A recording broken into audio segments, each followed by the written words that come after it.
Bismillahirrahmanirrahim. Assalamualaikum warahmatullahi wabarakatuh.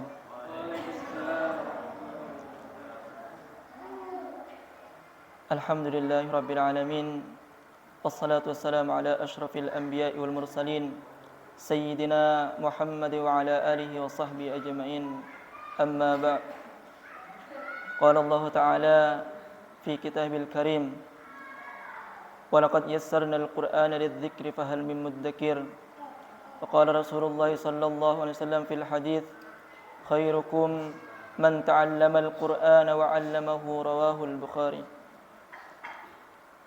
Yang kami hormati para jemaah, pertama-tama marilah kita panjatkan puja dan puji syukur kita kehadirat Allah Subhanahu wa taala yang telah memberikan kita limpahan rahmat serta maunahnya sehingga kita bisa berkumpul di tempat yang insyaallah tempatnya min ahlil jannah. Amin Allahumma amin. Kedua kalinya salawat serta salam mudah-mudahan tetap tercurah limpahkan kepada junjungan kita Nabi Muhammad sallallahu alaihi wasallam yang telah membawa kita dari alam kegelapan menuju alam penuh dengan ilmu pengetahuan. Hadirin, pada kesempatan kali ini saya ingin mengajak jenengan semua berkenalan dengan Al-Quran. Karena kenapa? Kita sekarang masuk ke akhir zaman, zaman akhir. Banyak anak-anak, banyak pemuda-pemudi yang rusak gara-gara jauh dari Al-Quran. Sekarang nampaknya yang dekat itu handphone. Kemarin kami dapat kabar bahwasanya Indonesia termasuk negara 3 besar yang paling aktif di sosial media. Rata-rata masyarakat Indonesia 8 jam habis untuk bermain sosial media. Anak-anak sekarang sudah mulai kecanduan dengan game online. Anak pemuda-pemudi sekarang sudah mulai banyak menghabiskan waktunya bukan pada untuk belajar, tapi banyak menghabiskan dalam bermain sosial media, Instagram, Facebook, WhatsApp dan lain-lain. Maka kita sebagai umat Islam harus bisa berperan untuk membawa generasi kita menuju generasi yang lebih baik lagi. Karena anak zaman sekarang itu mudah terpengaruh. Ada orang berpenampilan yang beda, maka itu yang paling keren. Padahal bukan. Maka disitulah pentingnya mengenalkan akhlak-akhlak yang sudah dijelaskan oleh Allah dalam Al-Quran. Al-Quran adalah sebuah nama yang diambil dari kata qara'ah. Qara'ah, yaqra'u, qira'atun.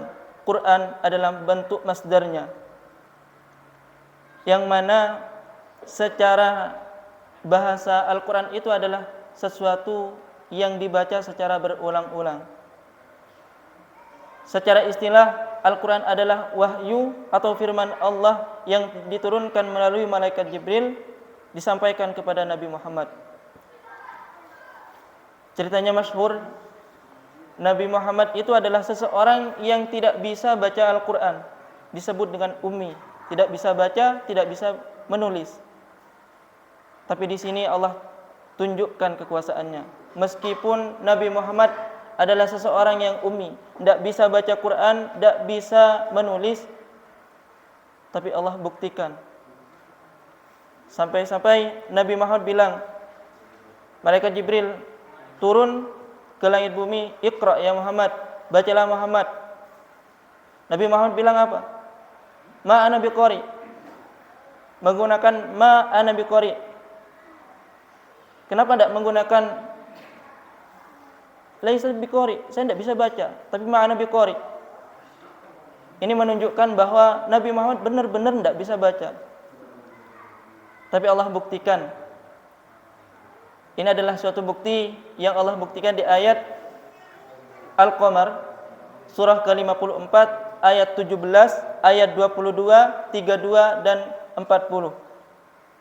Allah buktikan, "Walaqad yassarnal Qur'ana lidzikri fahal mim mudzakir."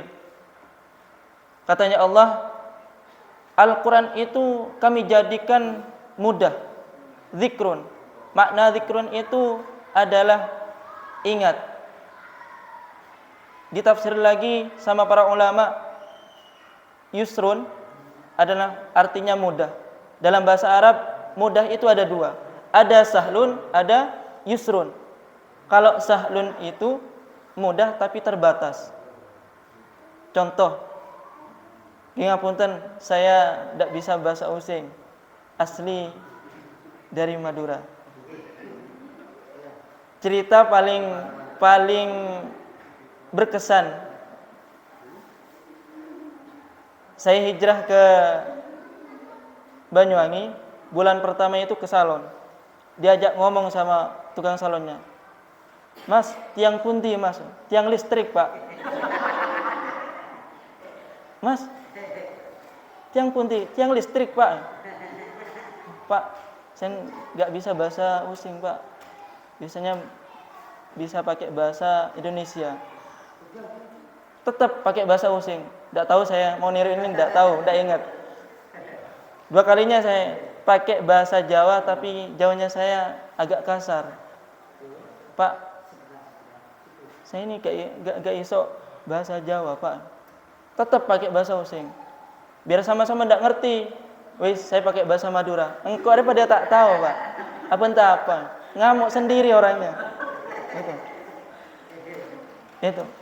Itu buktinya sahlun, mudah tapi terbatas. Dianggap mudah oleh sebagian orang, tapi tidak mudah bagi orang lain. Terus yusrun itu apa Ustaz? Yusrun itu mudah tanpa batas. Bukankah orang yang buta, orang yang tidak bisa baca, orang yang tuli, orang yang menurut kedokteran itu lumpuh otak, bisa hafal Quran? Ini membuktikan bahwa Al-Quran adalah mukjizat. Alhamdulillah, kemarin kami diundang untuk melakukan training masalah tentang tahfidz. Ustadz, kami undang orang-orang itu ngajarkan tahfidz, tapi sampai beberapa tahun tidak bisa hafal Ustaz, anak-anak kami. 3 tahun itu paling mentok hafal Quran itu 2 juz, 3 juz. Paling mentok Ustaz. Caranya gimana Ustaz? Kenali dulu Al-Quran. Quran itu apa? Tujuan Quran diturunkan itu apa? Kita jelaskan perlahan-lahan. Al-Quran diturunkan itu ada tujuannya. Terdapat di surah Al-Baqarah ayat 185, Allah menyampaikan, "Syahrul Ramadhanil ladzi unzila fihi al-Qur'an hudan linnas." Hudan itu adalah petunjuk. Petunjuk itu banyak lafadznya di dalam bahasa Arab. Ada irsyad, ada sirat, ada tariqah, ada juga hudan. Hudan ini adalah petunjuk yang tidak akan menyesatkan. Terdapat juga di surah Al-Baqarah ayat ke-39, "Qul nahbitu minha jami'a fa imma ya'tiyannakum minni hudan faman tabi'a hudaya fala khaufun 'alaihim wa la hum yahzanun."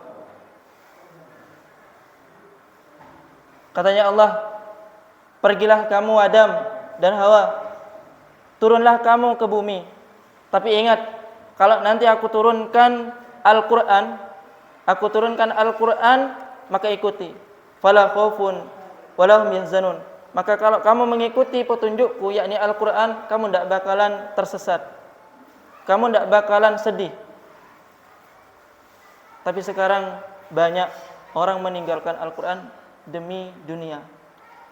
Padahal dunia ini kita akan tinggalkan.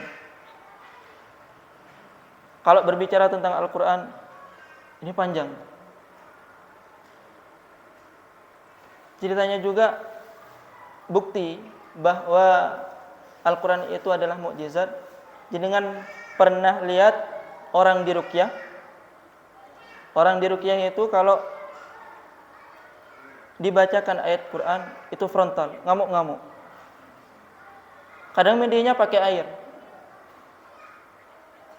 Pakai air dibacakan Al-Fatihah, dibacakan ayat-ayat Quran. Itu ngamuk.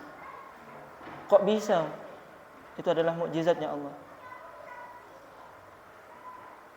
Kalau ada orang kena gangguan, bacakan Al-Fatihah.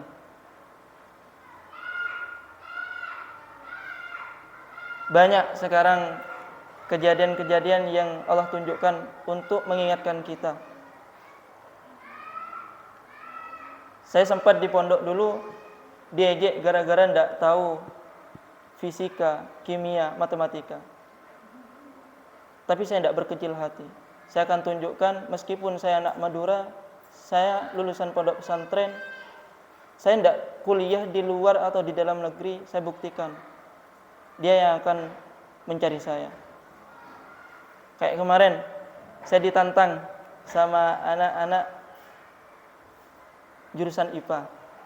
Ustaz tahu enggak H2O itu apa? Enggak tahu, Mas. H2O itu air, Ustaz. Ya bilang, kenapa enggak bilang air saja, enggak usah bilang H2O. Ya biar keren, Ustaz. Oke. Tak balas. Cara balasnya saya gini. H2O. H itu apa? Hidrogen, Ustaz. O itu apa? Oksigen. Oke. H itu nomor atomnya berapa?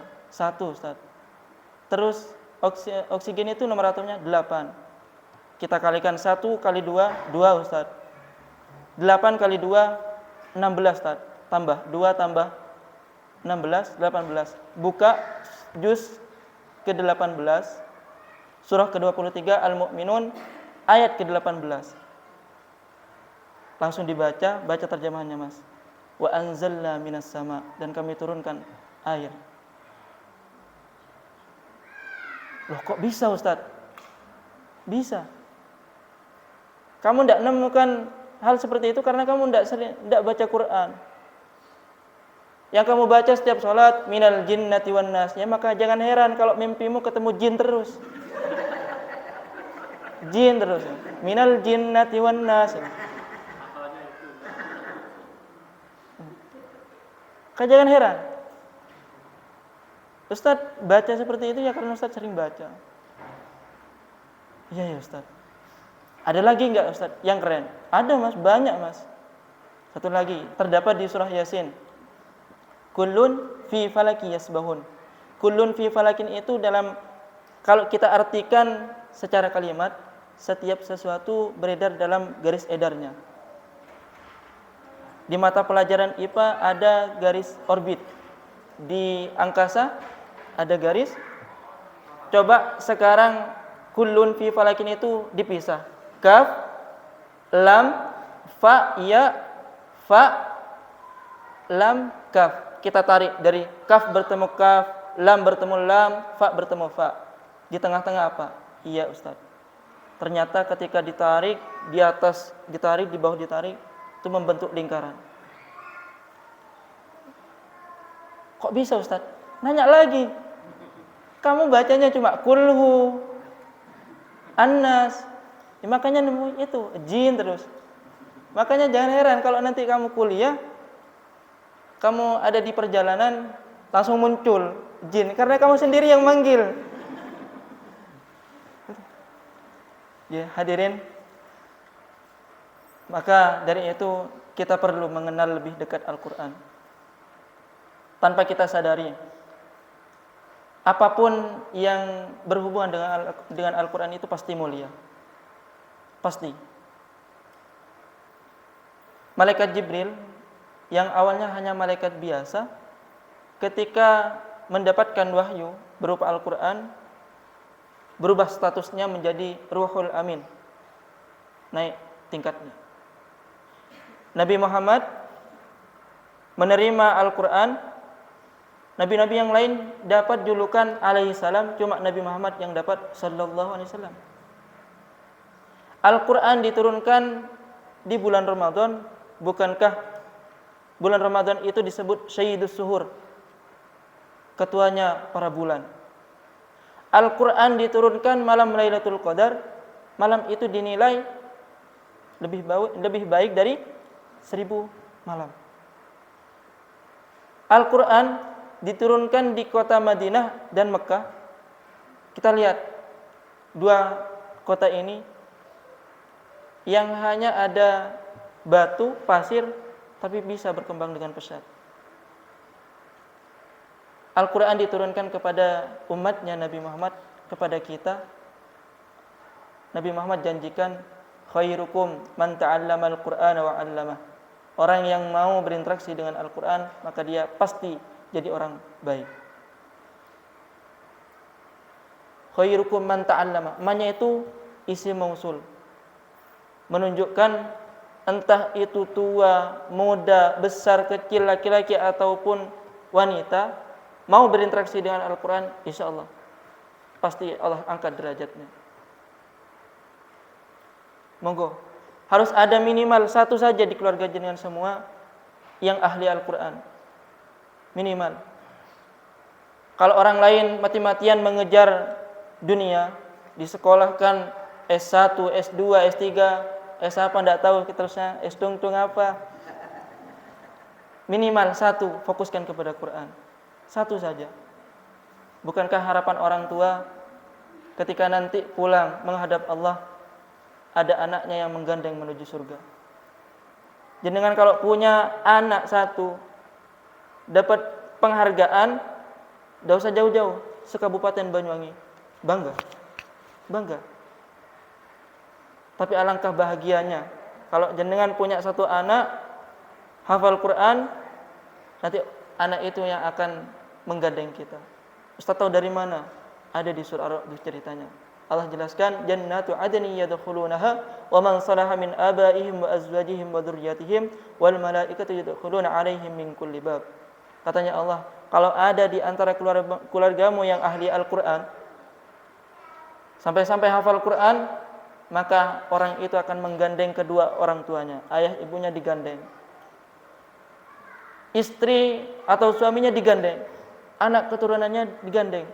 Bahkan di hadis disebutkan bahwa satu orang itu dapat menggandeng 10 orang yang sudah wajib, sudah dipastikan masuk neraka.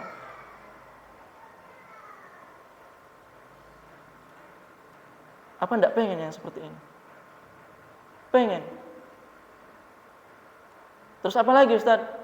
Di ayat setelahnya, salamun alaikum bima sabartum. Ketika sudah digandeng, malaikat itu semuanya menyambutnya di berbagai pintu surga.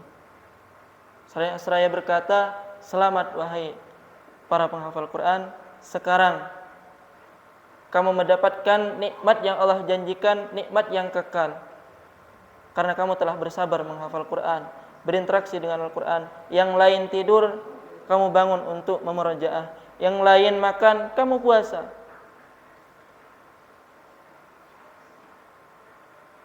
Dan pada saat itu Allah akan pertontonkan keluarga besar itu kepada semua makhluknya, mulai dari zamannya Nabi Adam sampai hari kiamat.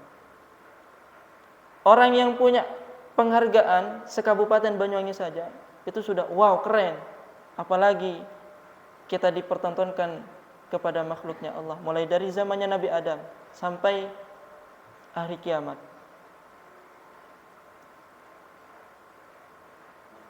Kalau zaman dulu mungkin jenengan masih merasakan sekolah dari pagi sampai siang, siang sampai sore madrasah, malam ngaji. Tapi sekarang banyak sekolah-sekolah dari pagi sampai sore. Ironisnya di sekolahnya tidak ada pelajaran Al-Quran. tidak ada pelajaran agama. Terus apa keuntungan kita? Ngejar dunia saja, tidak bakalan untung. Allah juga bilang di Quran, di surah ayat ke-20, "Man kana yuridu harthal akhirati nazid lahu fi harthi, wa man kana yuridu harthad dunya nu'tihi minha, wa ma kana lahu fil akhirati min nasib." Kalau kamu mati-matian mengejar akhirat, nazid lahu fi harthi, maka akan kami tambahkan keuntungan itu. Maksudnya dunianya akan ikut kalau ngejar akhirat. Tapi sebaliknya, kalau ada orang ngejar dunia, mati-matian ngejar dunia, Allah langsung pertegas, wa ma kana lahu fil akhirati min nasib. Awas, hati-hati. Kamu di dunia mungkin dapat sebagian, tapi di akhirat kamu tidak bakalan dapat sebagian apapun. Dunia ini hanya satu kali hidup. Yang kekal itu akhirat. Tidak apa-apa kejar dunia, tapi jangan lupakan akhirat. Banyak saya temukan orang-orang yang sudah menjauh, seakan-akan dia merasa hidup selamanya di dunia. Banyak. Saya pun dulu di pondok pesantren itu baru keluar, sering dibully. Masalah satu, saya tidak punya Android. Datang dari pondok, yang lain main Mobile Legend. Ayo mabar itu. Mabar itu apa? Main bareng. Main apa? Mobile Legend. Terus saya tidak tahu ya. Ketinggalan zaman kamu. Tidak keren kamu. Qadarullah, seminggu setelah kejadian itu, biasanya di desa saya itu ada rutinan setiap hari Minggu menghatamkan Al-Quran. Pemuda-pemuda yang lain itu baca Quran, pegang. Alif Lam Mim, dzalikal kitabul la raiba fihi hudal lil muttaqin. Saya datang, langsung dikasih mic. Langsung baca, A'udzu billahi minasyaitonir rajim. Bismillahirrahmanirrahim. Qad aflahal mu'minun alladzina hum fi shalatihim khashi'un. Langsung tak balik. Kok pegang Quran? Ketinggalan zaman ya. Sekarang yang keren itu tidak pegang Quran sekarang. Mentang-mentang hafalnya. Ya kamu kemarin mentang-mentang punya HP, mentang-mentang bisa main Mobile Legend, ngebully saya. Sekarang ayo, siapa yang paling keren sekarang? Setiap orang pasti punya cara masing-masing untuk menjadi versi terbaik. Kalau jenengan tidak mampu menghafal Quran, minimal baca. Karena interaksi dengan Al-Quran itu dibagi menjadi 3. Yang pertama, qiraah. Qiraah itu katanya para ulama, yakni orang yang membiasakan sehari membaca Al-Quran. Minimal 1 halaman. 1 halaman dibaca. Masa tidak punya waktu 1 halaman membaca? 1 halaman itu kalau bagi orang yang lancar pasti 2 menit atau 3 menit. Kalau orang yang lancar. Kalau yang masih terbata-bata 10 menit lah. Tuh. Yang kedua apa Ustaz? Yang kedua tilawah. Ini kebanyakan orang salah pemahaman. Biasanya ada acara selanjutnya yakni tilawah Quran. Kalau kita pahami tilawah Quran itu adalah membaca sebagian ayat tapi sambil lalu dipelajari artinya, tafsirnya bagaimana dan diterapkan. Itu tilawah. Yang terakhir apa Ustaz? Terakhir tahfidzul Quran. Seseorang yang menghafal Quran pasti akan menggabungkan 2 tadi. Qiraah. Menghafal Quran itu pasti qiraah, membaca. Dzalikal kitabu, dzalikal kitabu, dzalikal kitabu, dzalikal kitabu. Diulang-ulang. Dan seorang penghafal Quran yang benar itu pasti berusaha untuk memahaminya. Pasti berusaha memahaminya. Karena buat apa? Buat apa cuma hafal tapi tidak bisa dipraktikkan dalam kehidupan? Semua yang kita alami di dunia ini semua ada di Quran. Tapi kembali lagi, kita mau ndak lihat tadi? Pertanyakan pada diri kita, apakah kita itu sering baca Quran atau baca yang lainnya? Jenengan ndak bakalan rugi kalau berinteraksi dengan Al-Quran. Buktikan. Pasti ada perbedaan. Jenengan tahu Ustadz Adi Hidayat? Ustadz Adi Hidayat, beliau menyampaikan barokahnya Quran, saya mendapatkan sesuatu yang menurut orang tidak bisa didapatkan. Beliau awalnya sama teman-temannya itu dikucilkan, karena cuma anak pondok pesantren. Tapi dibuktikan sama beliau, sampai kemarin beliau diajak kerjasama oleh universitas di Libya dan universitas Mesir. Ada muridnya Ustadz Adi Hidayat, monggo didaftarkan. Cuma 2 tesnya, Quran, bahasa Arab. Selebihnya saya yakin pasti Allah kasih. Ternyata benar.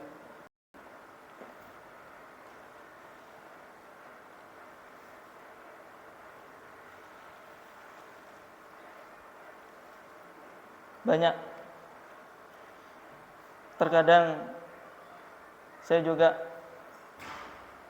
menangis memikirkan anak-anak sekarang itu sudah berkurang adabnya. Silakan jenengan rasakan sendiri. Kalau kita bertamu kepada keluarga kita, kita mengucapkan salam assalamualaikum. Ada anak kecil main HP. Biasanya kalau orang zaman-zaman dahulu assalamualaikum langsung lari salaman. Sekarang enggak. Woi, serang woi. Wis enggak mau tahu siapa saja, wis. Enggak mau tahu. Maka monggo saya mengajak para jenengan, monggo kita lebih dekat dengan Al-Qur'an.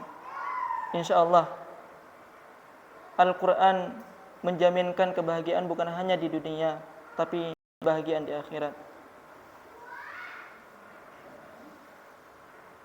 InsyaAllah orang yang mau berusaha berinteraksi dengan Al-Quran, Allah akan berikan ganti yang jauh lebih besar daripada orang yang tidak mau mendekatkan dirinya dengan Al-Quran. Hadirin rahimakumullah, kemarin juga saya baru datang dari Tegal Delemo menghadiri undangan dari Nadif, juara Hafiz Indonesia. Ngapunten, beliau itu tidak bisa jalan, tapi saya dengar dari ayahnya beliau, Nadif ini Ustadz bisa menghafalkan Al-Quran dalam waktu 6 bulan. Loh kok bisa Pak? Caranya gimana? Tidak tahu Ustadz. Umur 3 tahun Nadif ini diajak ke bank, ingin menyetorkan uang tabungan Ustadz. Padahal masih umur 3 tahun langsung bisa baca nama tellernya. Loh, yang ngajarin siapa Bu? Saya juga heran, kok bisa? Ternyata terungkap, orang tuanya semasa mengandung Nadif, dia tidak pernah terputus dengan Al-Quran. 1 minggu hatam 30 juz. Maka kecerdasannya di atas rata-rata. Dan yang paling saya buat tertampar, Nadif ini mampu menghafalkan posisinya, nomor ayatnya, dan juga terjemahannya dalam waktu 2 bulan. Tidak masuk akal. Tidak masuk akal. Saya tanya ke nadifnya, Mas, cara ngafalnya gimana? Ya dibaca. Nah, akhirnya saya tanya ke ayahnya, Pak, ngapunten, cara ngafalnya nadif. Nadif itu Ustaz dikasih tahu, malah kami yang dikasih tahu Ustaz. Maksudnya Pak, Mas Nadif, kalau mau ngafalin Quran itu dibaca berulang-ulang. Itu lama, Abi. Ngafalin Quran itu cuma 1 kali saja. Akhirnya Nadif itu Ustaz lari ke kamar, baca. Saya perhatikan baca cuma dari atas ke bawah, setelah itu ditutup. Hafal itu Ustaz. Terjemahannya gimana Pak? Nah, terjemahannya itu cuma mendengarkan audio Ustaz. Audio ayat berapa sampai berapa, itu didengarkan. 1 kali dengar langsung bisa. Bahkan bisa baca dari bawah ke atas. Itu seorang anak kecil, masih kelas 3. Nah, jenengan umur berapa? Sudah berapa lama? Monggo, jenengan Al-Fatihah saja yang sering dibaca minimal 17 kali. Yang sering dibaca. Bisa enggak dibaca dari bawah ke atas? Nah, masih mikir. Itu Mas Nadif 1 halaman, bukan 1 halaman Al-Fatihah. Halaman yang kalau Al-Quran standar itu Al-Quran yang jumlahnya 604 halaman, 15 baris 1 halaman. Itu dibaca 1 kali hafal Nadif. Jenengan dibaca minimal 17 kali, enggak bisa baca dari bawah ke atas. Ini pertanyaannya, siapa yang salah? Kemarin ada salah satu ustazah diundang di hari Rabu kemarin, pengen belajar metode At-Taisir. Jenengan tahu At-Taisir? Metode At-Taisir ini ditawarkan bukan hanya sekedar hafal ayatnya, tapi juga mampu menghafal nomor halaman, posisi kanan kiri, nomor ayat, nama surah, itu surah keberapa, Madaniyah atau Makkiyah. Kami diundang untuk melatih guru-gurunya. Sama, Ustadz-ustadzah, sebelum saya mengajarkan metode ini, jenengan bisa enggak baca Al-Fatihah? Ketawa semua. Loh ustazah, saya nanya bisa enggak, bukan bisa ketawa enggak, bukan. Bisa enggak? Enggak bisa Ustaz. Oke, kurang dari 2 menit insyaallah kita bisa baca dari bawah. Tak praktekan 1 menit 50 detik bisa, dari bawah ke atas dibolak-balik bisa. Katanya enggak bisa. Ya itu ya Ustaz. Enggak bisa, tapi kok bisa sekarang? Ya ngapunten Ustazah. Yang kita sering bolak-balik itu bukan Quran, tapi HP Ustaz. Kok ketawa ini? Kayaknya ketahuan. Yang sering kita bolak-balik itu HP. Baru digunakan 5 menit, ditaruh, ada notifikasi, kling, lihat lagi. Ditaruh lagi 10 menit, kling, dilihat lagi. Tidak bosan-bosan. Ditanya, sekarang coba baca Quran 1 juz saja. Lama 1 juz itu. Mending 1 ayat saja. Kalau ditanya, pengen surga enggak? Pengen. Baca Quran.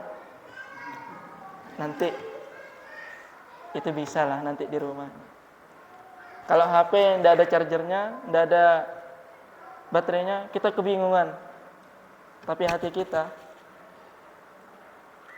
kita kalau iman kosong, semakin berkurang, kenapa enggak kebingungan?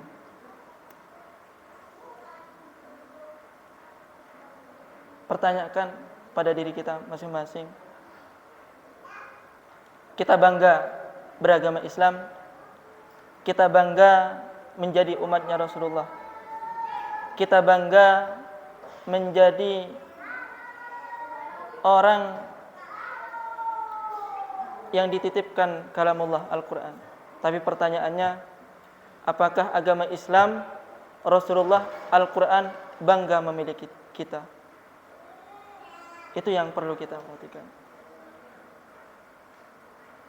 Saya sering bercanda dengan teman-teman pakai Al-Quran. Ini contoh, ngapunten. Ini tidak usah diamalkan, tidak apa-apa. Saya sering guyonan, kalau di kantor itu sering guyonan.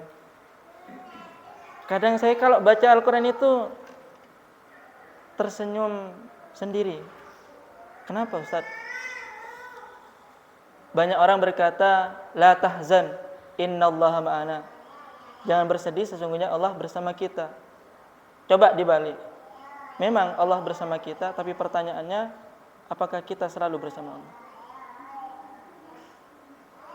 Nah, serius. Kita balik di surah An-Nisa. Allah bilang, Matsna wa thulatha wa ruba. Banyak wanita yang rela berbagi auratnya dengan orang lain, padahal itu haram, katanya Allah. Tapi di ayat itu, kalau kita balik, tapi kenapa banyak juga wanita tidak mau berbagi suami, padahal itu halal bagi Allah. Wah, Ustaz, kok wanita yang diserang terus, Ustaz? Oke, kita balik, laki-laki yang kita serang.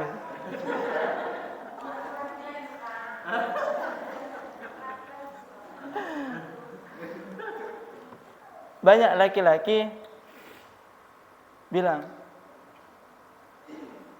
aku ini raja. Bukankah di Quran ar-rijalu qawwamuna 'alan nisa? Laki-laki itu adalah pemimpin. Kenapa kamu tidak mau dipimpin? Ini saya termotivasi dari pertanyaan kemarin. Saya sering diberikan pertanyaan melalui WhatsApp tentang Al-Quran. Salah satunya pertanyaan itu, Ustaz, kenapa sekarang kami ini tidak begitu tertarik dengan istri kami? Padahal kami dulu itu mati-matian, Ustaz, pengen dapat istri kami. Tak tanya balik, jenengan kerja di mana? Ya, ngajar, Ustaz. Terus? Ya, naik sepeda motor, Ustaz. Teman-teman, ya, seksi-seksi, Ustaz.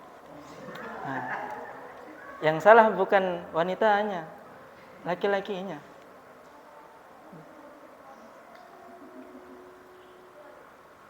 Karena banyak orang itu mencari alasan untuk memperoleh pembenaran. Seperti tadi, ya, mohon jangan dijadikan story nanti dijadikan story. Khawatir nanti ada orang yang salah paham, tapi itu benar. Ya, hadirin rahimahullah. Kembali lagi, saya pengen ngajak jenengan semua untuk lebih dekat dengan Al-Quran. Monggo, di perumahan ini adakan kegiatan yang mendekatkan diri dengan Al-Quran. Minimal, kalau tidak bisa 1 hari, 1 minggu. Tidak bisa 1 minggu, 2 minggu.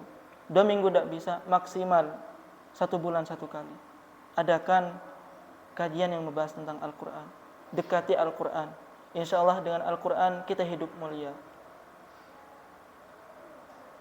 Jangan pengen anak-anaknya bisa menggandeng orang tua.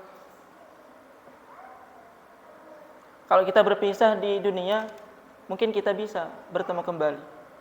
kita telepon, tanyakan alamatnya, bisa. Tapi kalau di akhirat kita berpisah, meskipun kita mau bertemu, itu bertahun-tahun lamanya. Yauma yafirrul mar'u min akhi wa ummihi wa abi wa sahibatihi wa bani. Nanti ketika sudah hari kiamat, banyak orang itu lari dari keluarganya. Istri lari dari suami, suami lari dari istri. Orang tua lari dari anak, anak pun lari dari orang tua. Kenapa? Likulli imri'in minhum yawma idzin sya'nun yughni. Karena pada hari itu kita sibuk dengan amal kita masing-masing.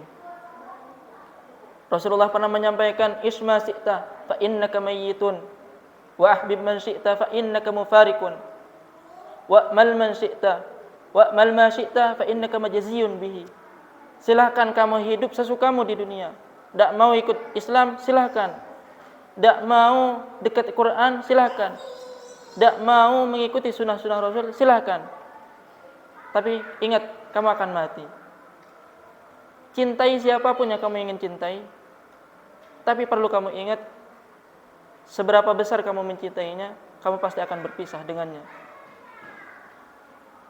Wa'mal ma syi'ta, lakukan apa yang kamu ingin lakukan. Kamu pengen tidak sholat, silahkan. Kamu pengen tidak sholawatan, kamu pengen rebahan, tidak mau menjalankan kewajiban, silahkan. Fa innaka majziyun bihi. Tapi ingat, kelak kamu akan diminta pertanggungjawaban.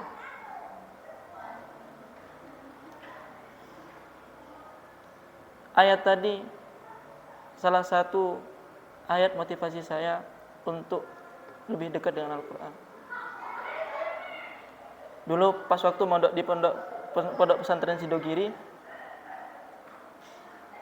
saya itu paling baca Quran ketika pas waktu jam Quran, maghrib sampai isya.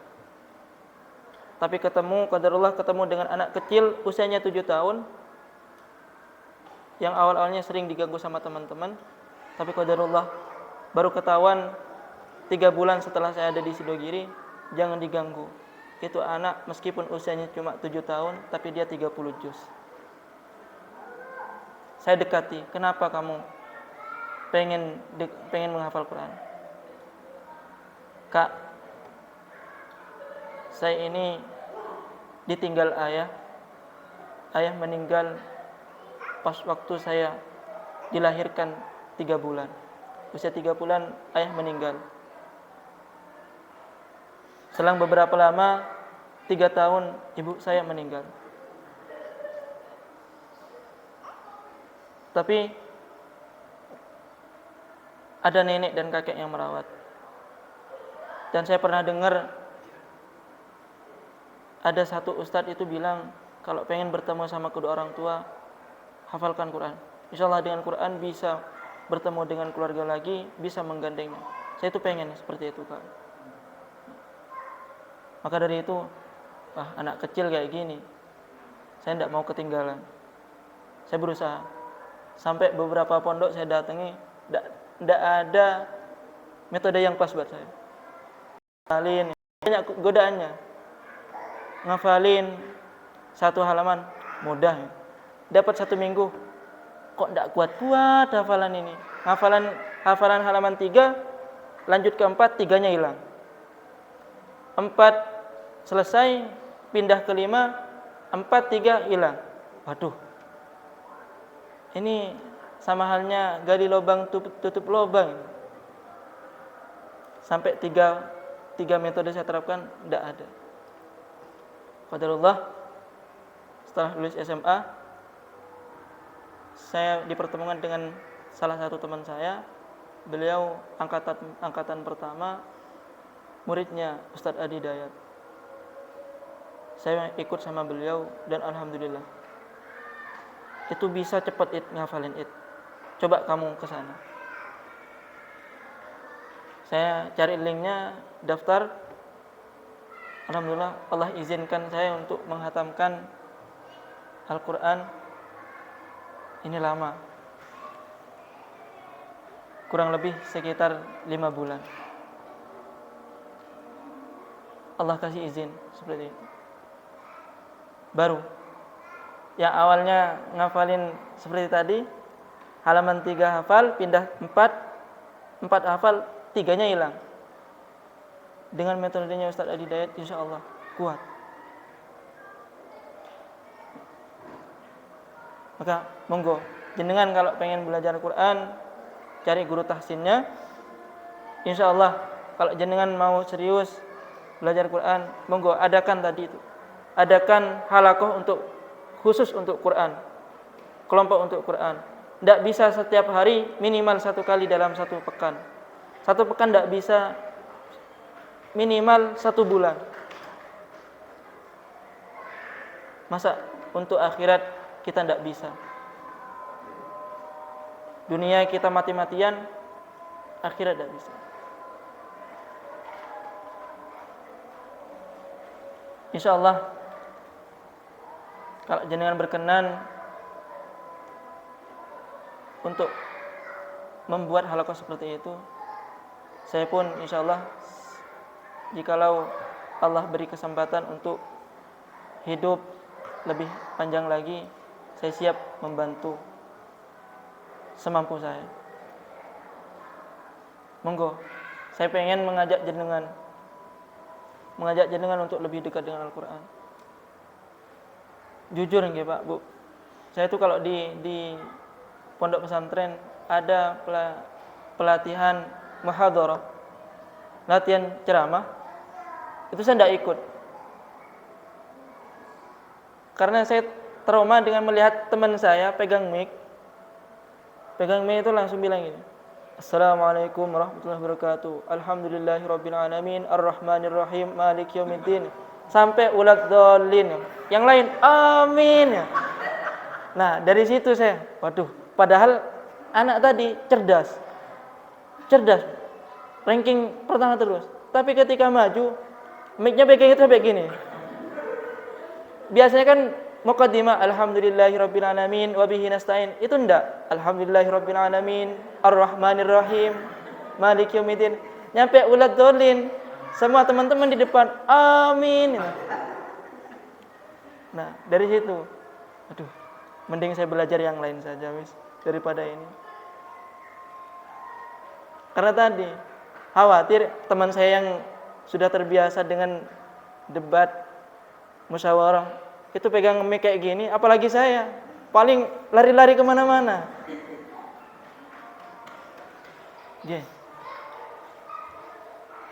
Terakhir, saya ingin memberikan satu amalan yang diajarkan oleh guru saya, Kiai Ahmad Imron Rasyidi. Beliau mendapatkan ijazah ini dari Habib Taufik bin Abdul Qadir As-Segaf dari Pasuruan.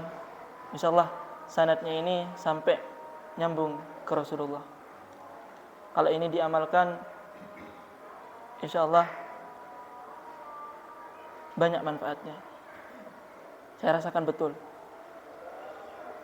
Amalan ini disebut dengan salawat Fatih. Ada 2 salawat yang paling saya senangi, salawat bil qulub sama salawat Fatih. Salawat bil qulub yang sering dibacakan, tapi itu kalau dari guru saya itu masih kurang. Orang sering baca itu Allahumma shalli ala sayyidina Muhammadin tibbil qulub wa dawiha wa afiyatil abadani wa shifaiha wa nuril absari wa diyaiha wa ala alihi wasallam. Padahal itu ada tambahannya. Ketika wa nuril absari wa diyaiha wa qutil arwahi wa gidaiha. Karena ketika orang baca salawat bil qulub ditambah dengan wa qutil arwahi wa gidaiha, ruhnya kita tidak bakalan goyang. Ada orang lain mau niat buruk, insyaallah Allah jaga. Salat Fatih untuk apa Ustaz? Salat Fatih itu insyaallah kalau jenengan amalkan, setiap kali jenengan mau tidur, dekati anak jenengan, bacakan, tiup, embun-embun di anak jenengan semua. Saya dulu pernah mempraktekkan ini 3 bulan sakit, akhirnya pulang ke rumah, balik lagi setelah 3 bulan ke pondok pesantren, itu sudah ketinggalan mata pelajaran banyak. Akhirnya suan sama kiai, katanya teman, kamu tidak bakalan bisa naik kelas itu. Saya itu sudah bersedih, khawatir orang tua kecewa. Suan sama kiai, pergi ke kiai ini. Bertemulah dengan Kiai Ahmad Imam Rasyidi, dikasih amalan tersebut, salat Fatih. Qadarullah, saya amalkan. Perintahnya disuruh amalkan setiap setelah sholat 10 kali. Tapi saking pengennya, satu hari pokoknya harus lebih dari 100 kali. Akhirnya istiqomah 313 kali. Masuk ke waktu ujian, teman-teman 2 bulan setelahnya sudah belajar hafalan. 1 minggu saya baru pinjam kitabnya teman, tak pelajari. Alhamdulillah ujian selesai, pengumuman, saya cuma bisa berharap nilai saya di atas KKM. Kalau saya di bawah KKM, saya cuma bisa mengecewakan orang tua. Qadarullah, Allah tunjukkan sesuatu yang luar biasa. Satu kelas jumlahnya 85 siswa santri, semuanya remedi kecuali saya. Nilainya mumtaz. Ditanya sama teman-teman, kamu paling ngintip ustadznya pas waktu buat ujian ya? Enggak. Paling kamu tadi nyogok ustadznya dikasih uang jajan? Enggak. Terus apa? Ya, saya nyogok yang punya ilmu. Siapa? Allah. Cara nyogoknya gimana? Salat Fatih. Allah kan makhluknya yang paling dicintai Rasulullah. Ini salah satu dalil kalau ada orang yang menolak tentang sholawat. Di surah Al-Ahzab Allah bilang, innallaha wa malaikatahu yusholluna 'alan nabi ya ayyuhalladzina amanu shallu 'alaihi wa sallimu taslima. Sesungguhnya Allah dan para malaikat itu yusollu. Yusollu itu fi'il mudhari. Fi'il mudhari itu kata kerja yang memiliki 2 zaman. Zaman hal, zaman istiqbal. Zaman yang sedang kita alami dan zaman yang akan kita alami. Kalau digabung, selalu membaca salawat, selalu bersalawat kepada Nabi Muhammad. Nah, kita, ya ayyuhalladzina amanu, wahai orang-orang yang beriman, sallu. Orang-orang yang merasa punya iman, sallu. Bersalawatlah kepada Nabi Muhammad. Langsung saya sogok Allah Ta'ala dengan baca salawat. Ya Allah, jenengan kan sukanya kepada Nabi Muhammad. Mohon ya Allah barokahnya kekasihmu Nabi Muhammad. Saya minta tolong ya Allah. Saya pengen membahagiakan kedua orang tua saya. Saya pengen tidak mengecewakan orang tua saya yang telah mati-matian untuk menyekolahkan saya, memondokkan saya. Alhamdulillah diijabahi. Karena satu amalan yang tidak bakalan ditolak sama Allah itu hanya salawat. Banyak salawat. Salah satunya Al-Fatih Tibil Qulub. InsyaAllah nanti saya bagikan salawat ini, salawat Tibil Qulub dengan salawat Al-Fatih. Saya ijazahkan kepada jenengan semua. Ajastukum bidzalik. Kalau dikasih amalan, jawabannya qabiltu. Qabiltu bukan hanya pas nikahan saja. Yang dihafalin cuma qabiltu pas waktu nikahan. Dikasih ijazah sama ulama, sama orang lain, qabiltu. Saya terima ijazah itu. Mudah-mudahan ilmu yang dapat saya sharing kepada jenengan bisa bermanfaat. Kurang lebihnya saya mohon maaf. Jika ada kesalahan itu murni karena kebodohan saya. Dan jika ada yang benar itu bukan tentang kehebatan saya, tapi itu min fadlillahi rabbi. Itu adalah pemberian dari Allah, bukan tentang kehebatan saya atau kecerdasan saya. Saya cuma dikasih amanah sama Allah untuk sharing, berbagi ilmu. Saya lebih suka berbagi ilmu itu tidak formal. Nggih ngapunten, saya agak grogi karena duduk lebih tinggi daripada panjenengan. Insyaallah kalau tentang derajat jenengan lebih tinggi daripada saya. Jenengan di pandangan Allah insyaallah lebih mulia daripada saya.